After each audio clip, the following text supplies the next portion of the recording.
பர்திமேயு சுவிசேஷ ஊழியங்கள் வழங்கும் நற்செய்தி நேரம். தேவ செய்தி பாஸ்டர் ஆர். அகஸ்டின். இந்த நாளில் உங்களோடு மறுபடியும் சந்திக்க கர்த்தர் உதவி செய்தார். இந்த நாளில் யார் யார் எதை நினைத்திருக்கீங்களோ எனக்கு தெரியாது. மனுஷ முகத்தை பார்க்கிறான், தேவன் இருதயத்தை பார்க்கிறான். நான் சொல்லல, 1 சாமுவேல் 16:7 சொல்லுகிறது, மனுஷன் முகத்தை பார்க்கிறான், தேவனோ ஒவ்வொருவருடைய இருதயத்தை பார்க்கிறான். பல நாள் தீராத பிரச்சனையோடு பல நாட்கள் முயற்சித்து இதுவரைக்கும் ஒண்ணுமே நடக்கலையேன்னு சொல்லி மனதில் போராட்டத்தோடு உட்கார்ந்திருக்கிற ஒவ்வொருவருக்காய், படுக்கையில படுத்துக்கொண்டு என் வாழ்க்கையே இப்படியே இருந்து விடுமா, ஒரு விடுதலை உண்டா என்று மனதிலே போராட்டத்தோடு ஒவ்வொரு நாளும் இரவு போய் பகல் வரும், பகல் போய் இரவு எப்பொழுது வரும் என்று அரண்டு புரளுகிற ஒவ்வொருவருக்காய் ஜெபிக்கிறேன். ஒவ்வொருவருடைய கண்ணீரை கர்த்தர் மாற்றட்டும். இந்த நாளில் உங்களோடு பேசி வருகிறேன். போராட்டங்கள் எதினால் வருகிறது? உங்க வேதத்தை மறுபடியும் தரங்க. யோபுவின் புஸ்தகம் 7ஆம் அதிகாரம் 1 வசனத்திலிருந்து எல்லாரும் திருப்பி வைப்பீங்களா? அல்லேலூயா. உங்கள் துக்கம் சந்தோஷமாய் மாறும், உங்கள் கவலை கண்ணீர் எல்லாம் மறந்து விடும். உங்கள் துக்கம் சந்தோஷமாய் மாறும், உங்கள் கவலை கண்ணீர் எல்லாம் மறந்து விடும். உங்கள் துக்கம் சந்தோஷமாய் மாறும், உங்கள் கவலை கண்ணீர் எல்லாம் மறைந்து விடும். கலங்காதே மகளே, கலங்காதே மகளே, கலங்காதே மகனே, கலங்காதே மகளே. உங்கள் துக்கம் சந்தோஷமாய் மாறும், உங்கள் கவலை கண்ணீர் எல்லாம் மறைந்து விடும்.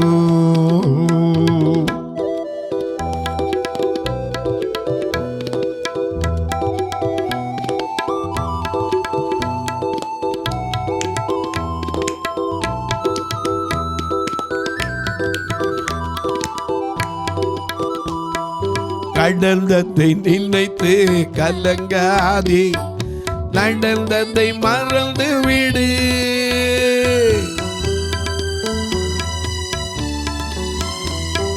கடந்ததை நினைத்து கலங்காதே, நடந்ததை மறந்து விடு. கர்த்தர் புதியன செய்திடுவா, இல்லே நீ காண்பா. கர்த்தர் புதியன செய்திடுவா, இல்லே நீ காண்பா, இல்லே நீ காண்பா. கலங்கிடவே வேண்டாம், கலங்கிடவே வேண்டாம், கலங்கிடவே வேண்டாம், கலங்கிடவே வேண்டாம். நம் இயேசு கைவிட மாட்டா, நம் இயேசு கைவிட மாட்டா. உங்கள் துக்கம் சந்தோஷமாய் மாறும், உங்கள் கவலை கண்ணீர் எல்லாம் மறைந்து விடும்.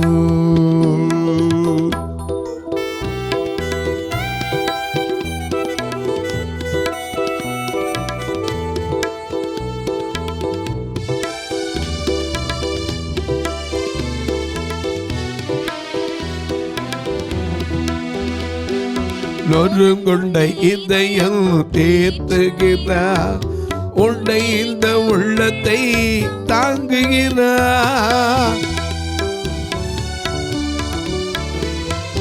ஒருங்குண்ட இதயம் தேற்றுகிறார்.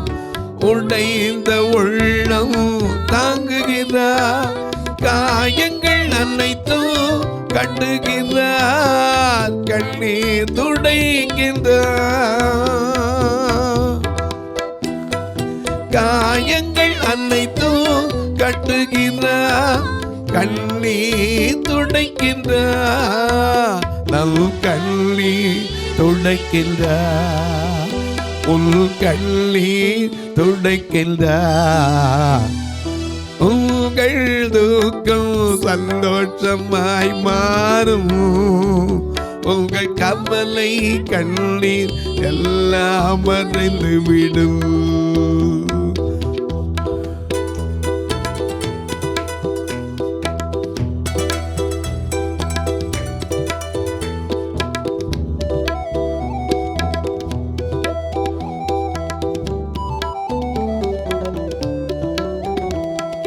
ராணிக்கு மேலாக சோதிக்கப்பட ஒரு நாளும் விடமாட்டார்.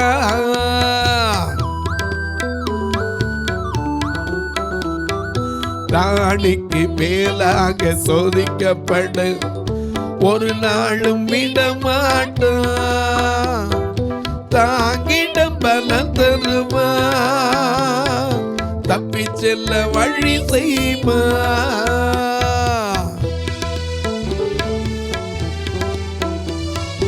ராணிக்கு மேலாக சோதிக்கப்பட ஒரு நாளும் விடமாட்டார். தாங்கிடம் பலம் தருவார். தப்பி செல்ல வழி செய்வார். நீ தப்பி செல்ல வழி செய்வார்.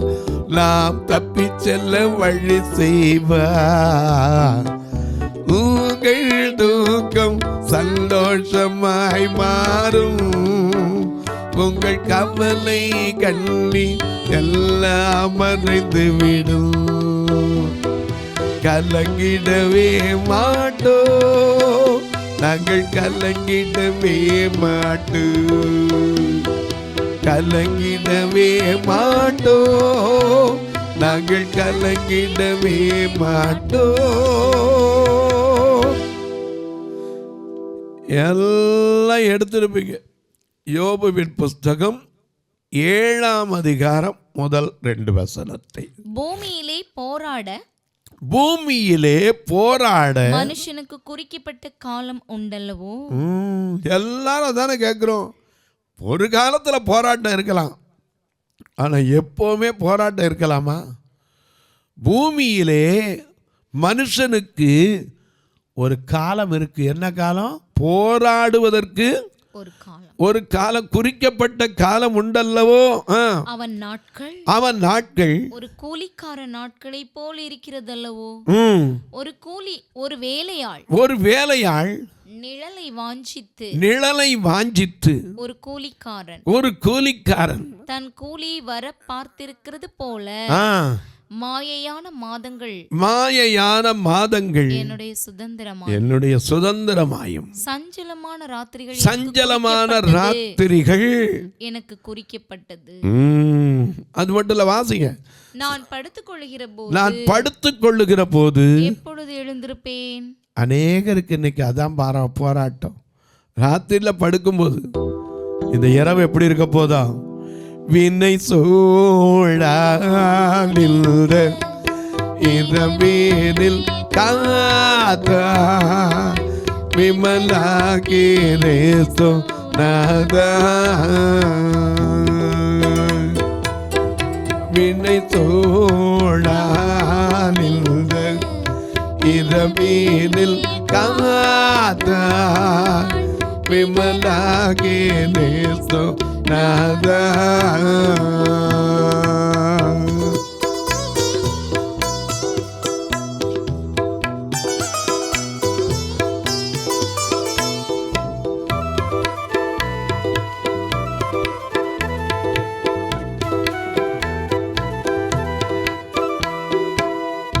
சூரியன் அஸ்தமித்து ஓடி சென்றானே, ஜோதி நட்சத்திரங்கள்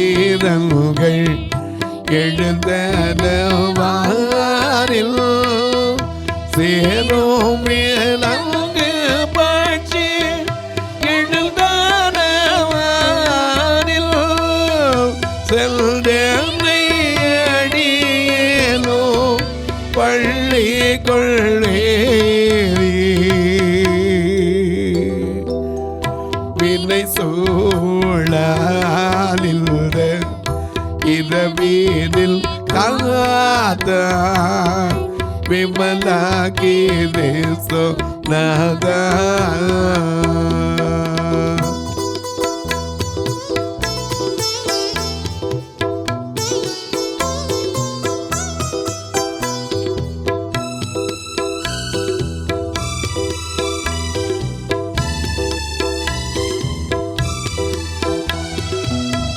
சென்ற பகல் முழுதும் எல்லைகள் பாத செய்கருமல்களில்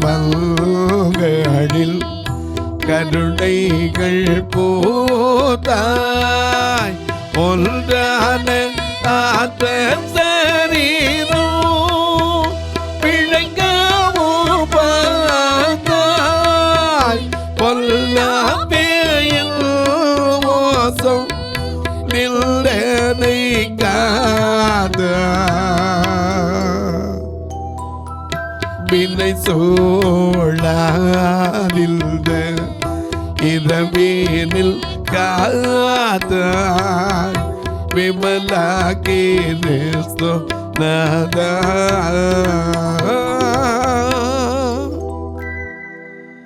அநேக நேரங்களில் இரவு வந்தா இப்படித்தான். யோபு பலமுறை மாதிரி தான். அதுக்கு உதாரணம் சொல்றாரு பாருங்க. ஒரு மனிதனுக்கு போராடுவதற்கு குறிக்கப்பட்ட காலம் உண்டுங்கிறார். ஒரு நேரம் போராட்டம் வரலாம், ஆனால் வாழ்க்கையே போராட்டமாக இருந்தா, இன்னைக்கு ஒரு கால் இல்லாதவர் இருக்காருன்னு வச்சுக்கோங்க, அவரோட வாழ்க்கை முழுது எப்படி தான் இருக்கும்? நடக்கிறதுக்கு போராட்டம், உட்காந்தா போராட்டம், எந்திரிக்கிறதுக்கு போராட்டம். ஏன் ஒரு தண்ணி குடிக்கணும்னா கூட எந்திரிச்சு போக முடியாதே, அவருடைய வாழ்க்கையே போராட்டமாக தான் இருக்கு. எனக்கு அன்பானவர்களே, யோபு ஒரு காலத்தில் நல்லா இருந்தவன். இப்போ அவனுக்கு எல்லாம் இழந்து போனது மட்டுமல்ல, சுற்றி இருக்கிற சூழ்நிலைகள் கூட அவனுக்கு சாதகமாக இல்லை, பாதகமாக இருக்கு. அதனால தான் அவர் சொல்றாரு, திரும்ப வாசிங்க 7ஆம் அதிகாரம் 1 வசனத்திலிருந்து அழகாக வாசிக்கிறோம் பாருங்க. பூமியிலே போராட மனுஷனுக்கு குறிக்கப்பட்ட காலம், குறிக்கப்பட்ட காலம். ஏன்னா வாழ்க்கைங்கிறதே போராட்டம் தான். குழந்தை அன்னைக்கு பிறந்து வளர்ற வரைக்கும் தாய்க்கு போராட்டம். ஏன்னா குழந்தை பிறந்த உடனே கொஞ்ச நாள் அப்படி கீழே போட்டு வேலை பார்க்கணும், அது போராட்டம் இல்லை.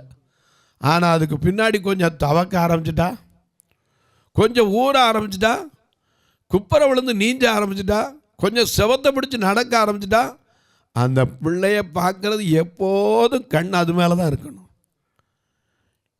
எனக்கு அன்பானவர்களே, அப்படி ஒரு காலம் அந்த குழந்தைய வளர்த்துட்டாலும் அதன் பிறகு அந்த பிள்ளையை கொண்டு உருவாக்கி ஒரு மனிதனாக மாற்றுவதற்கு தாயின் வாழ்க்கை எத்தனை பெரிய போராட்டம்.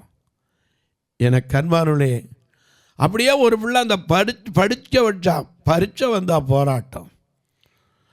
அதே போல் பரீட்சை எழுதி பட்டம் வாங்கினா வாழ்க்கையில் போராட்டம், குடும்பமானா குடும்பத்தில் போராட்டம். போராட்டங்கள் இல்லாத வாழ்க்கை இருக்கா? அதனால தான் இங்கே சொல்கிறாரு, சிலருக்கு தன்னறியாமல் புலம்ப வச்சுறார். வேதம் சொல்லுது, உன் புலம்பலை ஆனந்த கழிப்பாய் மாற பண்ணுவேன்னு சங்கீதக்காரன் சொல்லியிருக்கார். ஆனாலும் புலம்பல்கள் இன்றைக்கி எத்தனை வீட்டில் இருக்குது? யோபு போல எத்தனை பேர் புலம்பிடுறீங்க? வாசிங்க பார்க்கலாம். பூமியிலே மனுஷனுக்கு போராடுவதற்கு குறிக்கப்பட்ட காலம் உண்டல்லவா? நாட்கள் ஒரு கூலிக்கார நாட்களை போல இருக்கிறது. நம்முடைய நாட்கள் எப்படி? கூலிக்கார நாட்கள்னா எப்படி? வேலைக்கு போனால் கரெக்டாக சம்பளம் வாங்குற வரைக்கும் அந்த நாட்கள் எது? கூலிக்கார நாட்கள். கூலிக்கார நாட்களைப் போல இருக்கிறது அல்லவா? ஒரு வேலையாள் நிழலை வாஞ்சித்து. எப்படி அலைஞ்சு திரியும் போது ஒரு நிழல் வந்தா வாயிலிருந்து சத்தம் வரும், அப்பாடா என்ன வெயிலுக்கேற்ற நிழல். எனக்கு அன்பானவர்களே, ஒரு மனிதன் நிழலை வாஞ்சிக்கிறான். வாசிங்க, ஒரு மனிதன் நிழலை வாஞ்சிப்பது போல ஒரு கூலிக்காரன் கூலி வர பார்த்திருக்கிறது போல. கூலி வர பார்த்திருக்கிறது போல. எப்ப வேலை பார்த்தவன் எதை எதிர்பார்த்திருப்பான்? கூலி வரும், போய் குடும்பத்தை பார்க்கணும், பிள்ளைகளை பார்க்கணும். அவனுடைய எண்ணமே எதுல இருக்கும்? கூலி. மாயையான மாதங்கள் என்னுடைய சுதந்திரமாகி சஞ்சலமான ராத்திரிகள் எனக்கு குறிக்கப்பட்டது. சஞ்சலம், வாழ்க்கையில சஞ்சலம் இல்லைன்னு அநேக நேரங்கள்ல பாடுறோம்ல. சஞ்சல வருத்தம் சோதனை நேரத்தில் தாங்கி நடத்திடும் நமது. சஞ்சல வருத்தம் சோதனை நேரத்தில் தாங்கி நடத்திடும் நமது. தடைமுற்றும் அகற்றிடும் நாமமது. தடைமுற்றும் அகற்றிடும் நாமமது. இயேசு என்ற திருநாமத்திற்கு எப்போதும் மிக ஸ்தோத்திரம். இயேசு என்ற திருநாமத்திற்கு எப்போதும் மிக ஸ்தோத்திரம். சஞ்சலமான ராத்திரிகள். எத்தனை பேருக்கு இன்னைக்கு கூட ராத்திரி வந்தா சஞ்சலம்? அடுத்த நாள் விடியறக்குள்ள எத்தனை பேர் நாளைக்கு என்ன செய்ய போகிறோம்? அன்னன்னைக்கு கூலி வேலை பார்க்குறவங்க கூட நாளைக்கு எங்கே வேலை இருக்கும்? அன்னைக்கு ஒருத்தர் இப்படி தான் சொல்லிக்கிட்டு இருந்தார். வீட்டுக்கு போயிருந்தேன். ஒரு வாரமாக வேலை இல்லை பிரதர், கொஞ்சம் பண்ணிட்டு போங்க பிரதர், நாளைக்காவது எனக்கு ஒரு வேலை கிடைக்கணும். ஒவ்வொரு ராத்திரியும் என் மனசில் நாளை எப்படி இருக்கும், நாளை எப்படி இருக்கும். வாழ்க்கையே போராட்டமாக இருக்குது பிரதர். எனக்கு அன்பானவளே, சஞ்சலமான ராத்திரிகள். வாசிங்க, சஞ்சலமான ராத்திரிகள் எனக்கு குறிக்கப்பட்டது. நான் படுத்துக் கொள்ளுகிற போது எப்பொழுது எழுந்திருப்பேன், ராக்காலம் எப்பொழுது முடியும் என்று சொல்லி கிழக்கு வெளுக்கு மட்டும் அரண்டு புரளுகிறதுனாலே போதும் என்று போய். இன்னைக்கு எத்தனை பேர் ராத்திரியெல்லாம் தூக்கம் இல்லாம அரண்டு புரளுகிட்டு இருக்கீங்க படுக்கையில? இரவு முழுவதும் எத்தனை பேர் இன்னைக்கு தூங்காம போராட்டத்தோடு இருக்கிறீங்க? உங்களுடைய போராட்டத்துக்கு ஒரு முடிவு தெரியுமா? கர்த்தர்ட்ட கேளுங்க. அவர்தான் நல்ல போராட்டமாய் மாற்ற முடியும். சிலர்லாம் பார்த்தீங்கன்னா வாழ்க்கையில் இன்னைக்கும் ராத்திரி வரக்கூடாதுன்னு நினைக்கிற எத்தனை பேர் உண்டு தெரியுமா? ராத்திரி வந்தால் தனிமையாக இருக்க பயம், போராட்டம்.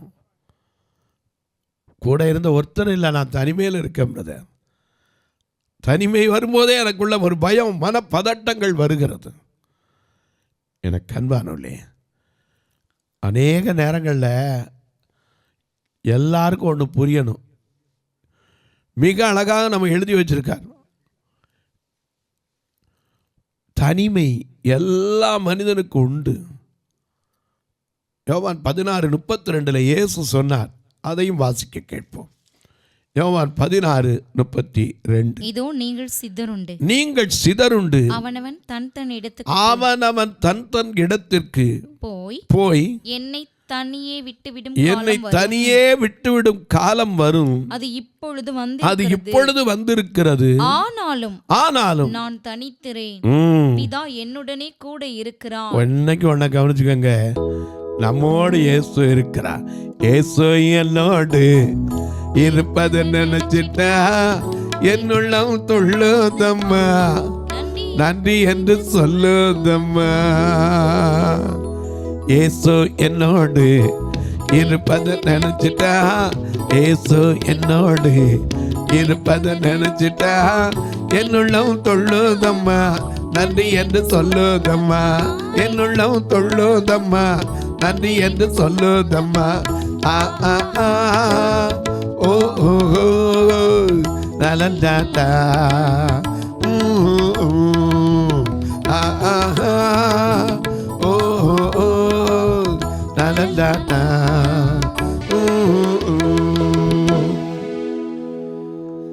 எனக்கு சஞ்சலமான ராத்திரிகள் குறிக்கப்பட்டிருக்கிறது.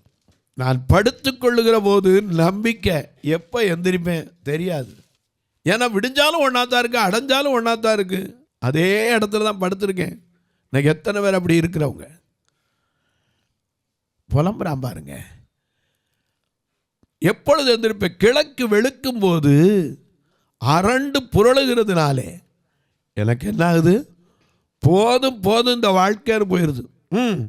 அது மட்டும் இல்லை, என் மாமிசம் பூச்சிகளினாலும் அடைப்பற்ற பொழுதினாலும் மூடப்பட்டிருக்கிறது.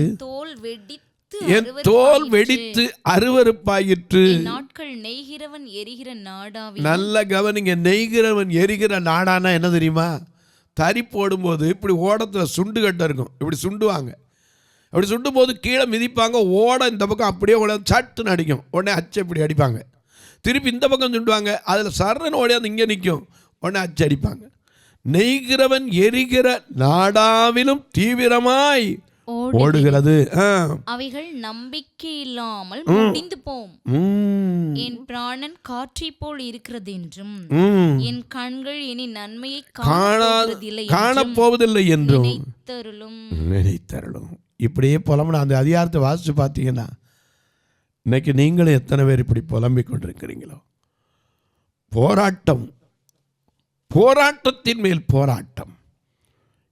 ஆனால் எதனால வருது? தொலைக்காட்சியில் பார்க்கிற என் அன்பு மக்களே, இது அநேகருக்கு தெரியாததுனால தான் புலம்புறோம். என் வாழ்க்கை, நான் இருப்பதை விட சாகிறது நல்லது. எத்தனையோ பேர் சொல்கிறீங்க. நான் இருந்து என்னையா பண்ண போகிறேன்? ஆண்டவருடைய எதிர்பார்ப்பு என்ன தெரியுமா? நீயும் நானும் வாழணும், வாழ்ந்து இருக்கணும், அது சுகமாக இருக்கணும். உன் ஆத்மா வாழ்கிறது போல எல்லாவற்றிலும் வாழ்ந்து என்ன செய்யணும்? சுகமாக இருக்கணும். அதுதான் தேவனுடைய விருப்பம். போராட்டத்தை கண்டு சோர்ந்து போகாதீங்க. ஒரு காலம் உண்டு, குறிக்கப்பட்ட காலம் உண்டு. நிச்சயமாக உங்கள் போராட்டத்துக்கு ஒரு விடுதலை உண்டு. அதை எதிர்பார்த்து காத்திருங்க. தொலைக்காட்சியில் பார்க்கிறவர்களே, இந்த நிகழ்ச்சியை பார்ப்பதோடு நிற்காமல் ஒரு வார்த்தை ஜெபம் பண்ணுங்க. தொடர்ந்து வருவதற்காக, அதன் தேவைகள் சந்திக்கப்படுவதற்காக. ஒவ்வொரு நாளும் இந்த நிகழ்ச்சி வரணும்னா 5,000 ஸ்பெண்ட் பண்ணணும். Recording set. எங்களுடைய ஆலயத்தில் நீங்கள் நினைக்கலாம் ஏதோ வெளிநாட்டு ஃபண்ட் இருக்கோன்னு. ஒன்றும் கிடையாது. தெருவில் போய் நின்று பிரசங்கம் பண்ணுவேன். அதில் யாரும் வேண்டான்னா விட்டுருவேன், யாரையும் கட்டாயப்படுத்த மாட்டேன். ஒரு வீட்டை தட்டி கூட நான் கேட்டதில்லை, கேட்க போகிறதும் இல்லை. ஏன்னா என்னை அழைத்தவர் உண்மையுள்ளவர், எனக்கு தெரியும். அவர் இதுவரை நடத்தினார், இனியும் நடத்துவார். எங்கள் ஆலயத்தில் வர்ற பார்வையற்ற மக்களை ஒரு ஞாயிற்றுக்கிழமையோட நான் சும்மா அனுப்பக்கூடாது. என் தாகம் அவங்கள கூட்டிகிட்டு வர்றதுக்கே இன்றைக்கி எத்தனையோ பேர் சொல்லுவாங்க, கூட்டத்துக்கு 4 வேன் விட்டுருக்கோம், 5 வேன் எங்கிட்ட ஒன்று கூட வைக்கலை. ஆனால் வாடகைக்கு தான் எடுக்கிறோம். ஏன்னா ஒரு வேனுக்கு 25-30 வேனாக கூப்பிட்டு வரணும். அப்போ தான் ஒரு 4 ட்ரிப்லையாவது 100 பேர் முடிக்க முடியும். ஒவ்வொரு வாரம் வந்தால் ஐயோ என்ன பாடுன்னு அவங்கள சாப்பிட வச்சு திரும்ப வந்த இடத்துல கொண்டு. ஏன்னா 2 கண்ணும் தெரியாதவங்க, இவங்கள வான்னு சொல்கிறது பெரிய திறமை இல்லை. ஆனால் அவர் ரட்சிக்கப்படணும்னு ஆசைப்படுறது நியாயம். நீங்களும் கர்த்தர் ஏவினால் உங்கள் பிறந்த நாள், திருமண நாள் போன்ற நல்ல நாட்களிலே இதற்கு உதவலாம். வயது முதிர்ந்த தாய்மார்களுக்காக ஒரு கட்டுமான பணி செய்து வருகிறோம். ஏன்னா 2 கண்ணும் தெரியாமல் நல்லா கண்ணு இருக்கிறவங்களுக்கு வயதான பெரும்பாடு. இந்த பார்வையில்லாத மக்களுக்கு வயதானவங்களை ஒரு 10 பேரை 15 பேரையாவது பராமரிக்கணும். சொல்லி ஒரு 700 சதுரடியில் ஒரு அறை கட்ட போகிறோம். இதற்கான தேவை கர்த்தர் சந்திக்கணும். ஒரு சதுரடி 2,300 கர்த்தர் உங்களை ஏவினால் நீங்களும் தொடர்பு கொள்ளலாம். எப்படி?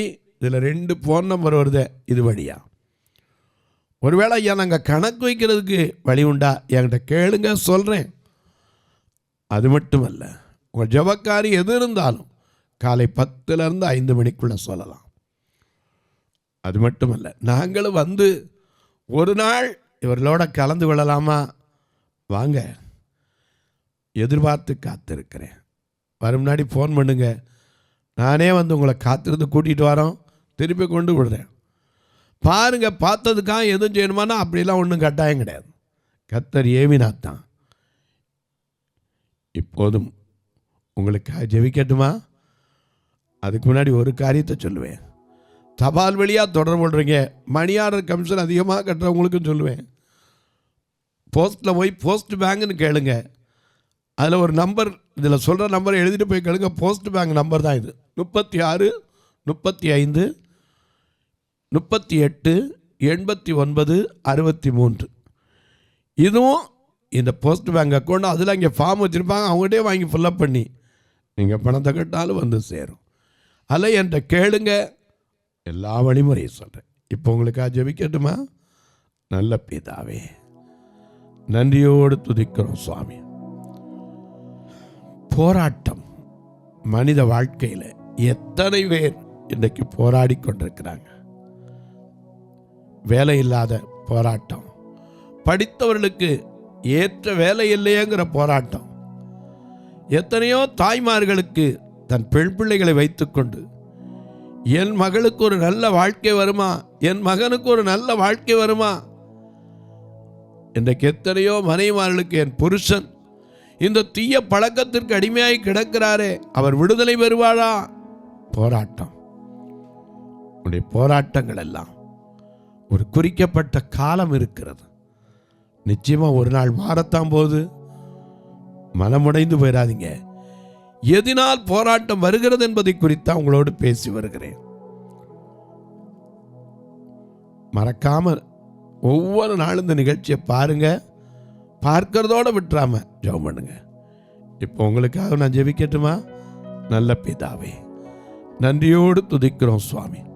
இந்த மனமகிழ்ச்சியான நாளிலே யார் யார் எந்தெந்த போராட்டத்தோடு என்னென்ன பிரச்சனைகளோடு மனமுடைந்து சோர்ந்து இருக்கிறார்களோ அவர் சோர்வுகளை மாற்றும் பலப்படுத்துகிற கிறிஸ்துவாயிரும். இந்த ஊழியத்தை தாங்குகிற, ஜெபிக்கிற, கொடுக்கிற எல்லா மக்களையும் ஆசீர்வதியும். தங்களுக்கு அன்பானை இழந்து தவிக்கிற ஆறுதலற்ற மக்களுக்காய் ஜெபிக்கிறேன். பிறந்த நாள், திருமண நாளை நினைவு கூறுகிற மக்களுக்காய் ஜெபிக்கிறேன்.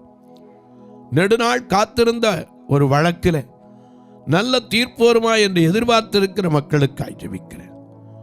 அநேக நேரங்களில் ஐயோ என் பிள்ளைக்கு ஒரு நல்ல வேலை கிடைக்குன்னு சொல்லி எல்லாம் கொண்டு கொடுத்தனே, ஒரு பதிலும் கூட இல்லாமல் என்று போராடி கொண்டிருக்கிற மக்களுக்காய் ஜெபிக்கிறேன். ஒவ்வொரு காரியத்திலும் மனம் பதறி இருக்கிறவளை பார்த்து பயப்படாதிருங்கள், திடன் கொள்ளுங்கள் என்று சொன்ன தேவன் பதிலளிப்பீராக.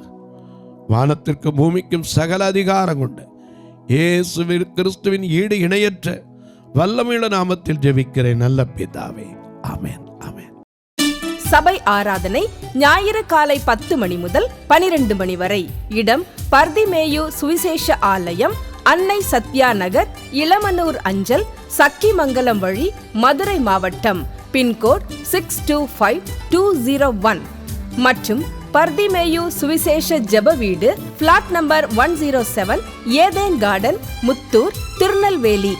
பின்கோட் 627011. சிறப்பு உபவாச கூட்டம் ஒவ்வொரு மாதமும் 2வது சனிக்கிழமை காலை 10 மணி முதல் 1 மணி வரை நாகர்கோவில் YMCA ஹாலில் வைத்து நடைபெறுகிறது.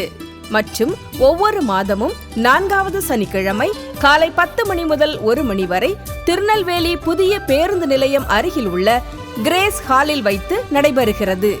எங்கள் எல்லா ஆராதனைகளிலும் கலந்து கொண்டு தேவனை மகிமைப்படுத்த அன்பாய் அழைக்கிறோம். உங்கள் உதாரத்துவமான காணிக்கைகளினால் இவ்வூழியத்தை தாங்க விரும்பினால் R. Augustine, account number 5021364331, IFSC code IDIB 000B066, Indian bank, BP Kulam, Madurai. GPay number 9842181917, BGM ministries மற்றும் 9442559772, பிளைண்ட் மினிஸ்ட்ரீஸ் அகஸ்டின். உங்கள் தொடர்புக்கு பாஸ்டர் R. அகஸ்டின், பர்திமேயு சுவிசேஷ ஊழியங்கள், நாகமலை, புதுக்கோட்டை, மதுரை 625019. தொலைபேசி எண்கள் 9842181917 மற்றும் 9442559772. கர்த்தர் தாமே உங்களை ஆசீர்வதிப்பாராக.